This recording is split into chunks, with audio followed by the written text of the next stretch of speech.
ఇప్పుడు ఆయన దొడ్లు ఎన్ని ఉన్నాయో ఆయన రోజు సాయంత్రం లెక్క చూసుకునే పరిస్థితి. మీరు అంత సీరియస్గా తీసుకోకండి. కొంచెం మానసికంగా వారు కొంత ఇబ్బందిని ఎదుర్కొంటున్నారు, కొంచెం మానసిక ఆందోళనలో ఉన్నారు. ఉండడానికి కూడా కారణం నేను అర్థం చేసుకోగలను. ఇంట్లో ఉన్న పరిస్థితులు, బయట ఉన్న పరిస్థితులు, అధికారం కోల్పోయి ఎవరు పిలిచినా పలకకపోవడం వల్ల బెల్లు కొడితే కూడా ఎవరు వస్తలేరు. ఆ సంతగాడు కూడా సెలవు పెట్టిపోయిందంట.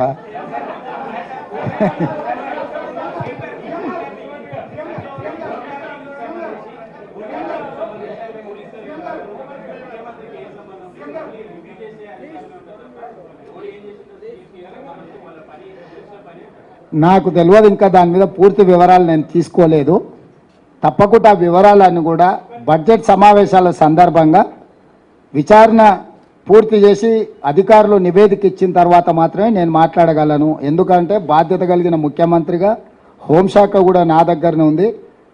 విచారణ జరుగుతున్నప్పుడు అర్ధాంతరంగా ఆదరబాదరగా ఎవరి మీదనో ఆరోపణ చేయాలనో ఎవరినో గందరగోళపరచాలన్న ఆలోచన నాకు లేదు.